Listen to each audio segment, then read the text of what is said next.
Le résultat de ce que tu vis dépend de là où tu mets ta concentration.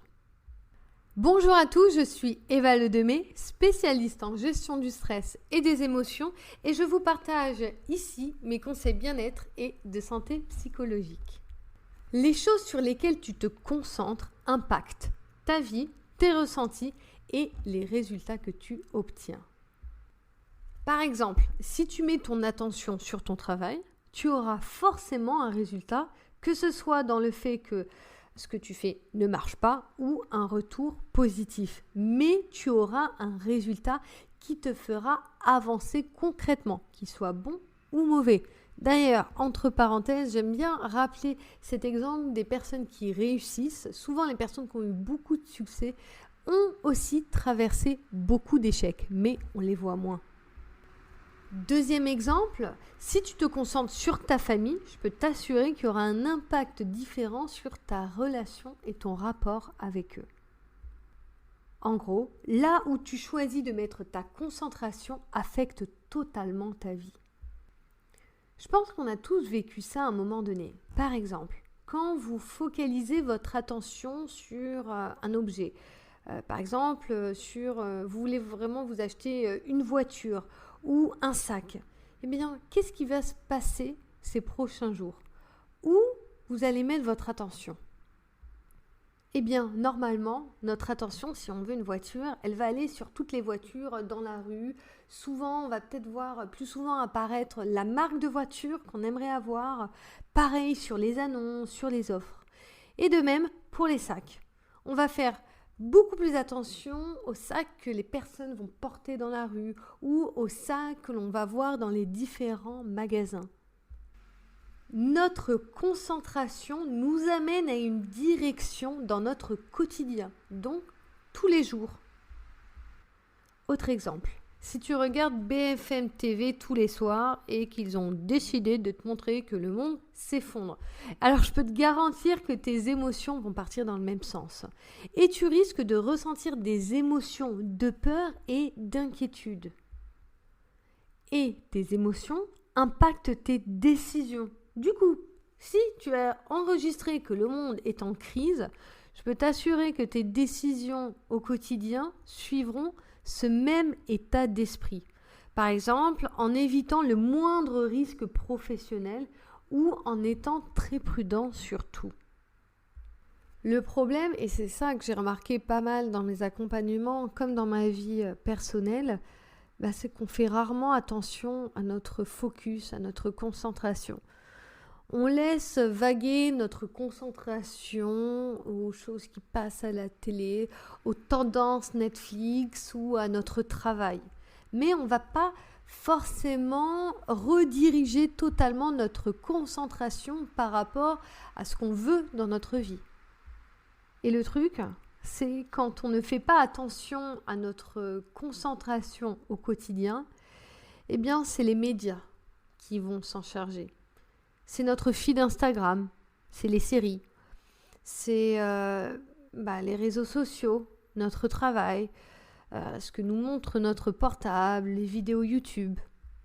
Et c'est tout ce qui nous nourrit au quotidien qui finit par prendre notre concentration et c'est plus nous qui maîtrisons notre concentration.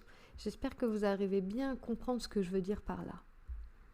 Alors du coup, vous allez me dire, mais comment rediriger ma concentration ou sur quoi mettre votre concentration? Et là, je vais vous donner quelques pistes de réflexion là-dessus qui peuvent vraiment vous aider. Premièrement, mets ta concentration et ton temps vers là où tu veux aller. Et c'est ça qui va t'aider à reprendre le contrôle de ton quotidien. Si actuellement, par exemple, tu te sens désorienté, la première chose que je te conseille grandement de faire, c'est de prendre un temps pour savoir, où je veux aller dans ma vie. Qu'est-ce que je veux faire de ma vie? Et là, ça va te donner déjà des pistes de réflexion pour savoir où mettre ta concentration. Et c'est clair que ça va mettre du temps, c'est pas du jour au lendemain, c'est bon, c'est là où je veux aller. Il faut quand même déjà se poser plusieurs fois sur quels sont les objectifs que je veux atteindre et comment je vais les atteindre. Et je peux vous assurer que ça, si vous faites déjà ce travail, eh bien la prochaine fois que vous voulez prendre à nouveau le contrôle de votre concentration, eh bien vous serez déjà à peu près, je dis bien à peu près parce qu'au début c'est pas forcément sûr, mais vous serez déjà à peu près où la rediriger et dans le temps, parce qu'on a le temps dans une vie, eh bien vous allez savoir vraiment où la mettre en place, où la diriger, comment la diriger. Et vraiment, si à l'heure actuelle vous vous sentez perdu, ne prenez pas trop de temps avant de le faire. Prenez déjà un temps pour vous poser, ça vous prend peut-être 15 minutes, grand max, et dire quelle serait ma vie de rêve? Commencez juste par cette question et vous prenez des notes. Et petit à petit, vous allez voir, il va y avoir plus de clarté dans votre esprit et vous avez besoin de plus de clarté dans votre esprit. Deuxièmement, mettez vos efforts sur des activités, projets et actions que vous pouvez contrôler. Alors parce que souvent, on va avoir tendance à perdre du temps sur des choses qu'on ne peut pas changer. Vous savez, les petits trucs du passé ou des choses qui nous retiennent. Eh bien, il est bien plus utile de vous concentrer sur des projets au travers desquels vous pouvez agir plutôt que rester focalisé sur, quand je dis des projets ou actions, des fois ça peut être des relations sur lesquelles vous n'avez pas le contrôle et vous ne pouvez pas changer. C'est rare, d'ailleurs on ne peut pas changer le passé comme on ne peut pas changer une personne. La seule chose que l'on peut changer, c'est notre état d'esprit là maintenant et ce qui va se passer dans notre futur. Et je peux vous dire, on a déjà assez à faire avec le moment présent et le futur.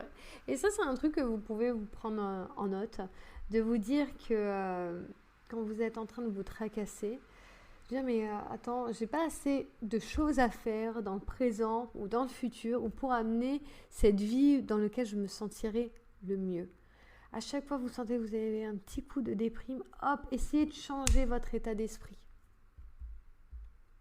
Et dans cet état d'esprit, c'est aussi de vous mettre en action. Par exemple, le sport, c'est une chose qui aide énormément. Mais ça peut être aussi écouter une musique que vous aimez ou faire une activité qui vous plaît. Et tout ça, ça va vous changer cet état d'esprit. Ça va vous aider à vous rebooster. Troisièmement, redirigez vos pensées vers le présent. Donc, comme je l'ai dit, nos pensées vont dans 3 directions. Ils vont vers le passé, le futur et le présent. Et la plupart du temps, on pense à quoi? Eh bien, au passé, au futur. Alors, c'est clair, penser au passé, ça nous amène soit à des choses qu'on regrette, soit à une situation à laquelle on aimerait bien retourner. Et dans les 2 cas, on n'a pas le contrôle. On n'a pas le contrôle sur ce qu'on a fait et on ne peut pas revenir en arrière pour revivre même les bons moments. Désolé, c'est pas possible. Mais par contre, n'oubliez pas le pouvoir que vous avez d'en créer des nouveaux. Ensuite, les pensées vers le futur, j'ai envie de vous dire qu'elles sont quand même plus prometteuses, car elles vous donnent une perspective d'action. Mais attention aux pensées qui vous confortent dans une illusion et qui vous retardent à l'action. C'est-à-dire quand vous imaginez un futur qui est vraiment, par exemple, je vais être président de la Russie. Là, on est quand même sur des objectifs qui sont fortement en décalage dans votre vie. Alors, c'est important aussi, quand vous faites votre liste d'objectifs, d'avoir des objectifs qui sont réalisables. Parce qu'il y a aussi des personnes qui sont très fortes pour se donner des objectifs qui sont inatteignables. Comme ça les rassure à ne pas passer à l'action. Donc, je ne sais pas s'il y a des personnes qui se reconnaissent là. En tout cas, je vous conseille vraiment grandement de faire un point sur vos objectifs et de les faire réalisables. Ou en tout cas, de les faire dans des petites étapes qui sont plus réalisables pour vous. Et je réinsiste sur ce point, là où votre concentration sera la plus efficace, c'est au présent. Car c'est là où se passe le cœur de toutes vos possibilités. C'est là où vous pouvez mettre en place toutes vos capacités. Enfin, quatrièmement, là où vous pouvez à nouveau mettre votre concentration, c'est plutôt sur ce que vous avez que ce qui vous manque. Car c'est dans ce que vous avez les outils pour passer à l'action. Et pour aussi créer les ressources nécessaires à créer ce qui vous manque. On va avoir souvent ce focus, on va se dire non mais il me manque ci ou ça pour passer à l'action ou pour lancer mon projet. Dès que vous pensez comme ça, il faut stopper. Vous stoppez et vous vous concentrez plutôt sur ce que vous avez et comment, avec ce que vous avez, vous pouvez aller vers là où vous désirez. Et je peux vous assurer que si vous avez ce mindset d'utiliser ce que vous avez plutôt qu'à penser à ce qui vous manque, vous allez avancer beaucoup plus vite. Et c'est vraiment ce que je vous souhaite, de mettre votre attention, votre concentration aujourd'hui là où vous avez des activités, des projets, des objectifs qui vous inspirent. Et si vous choisissez aujourd'hui de mettre votre concentration vers là où vous voulez aller, je peux vous assurer que ça va avoir un impact sur vos décisions au quotidien.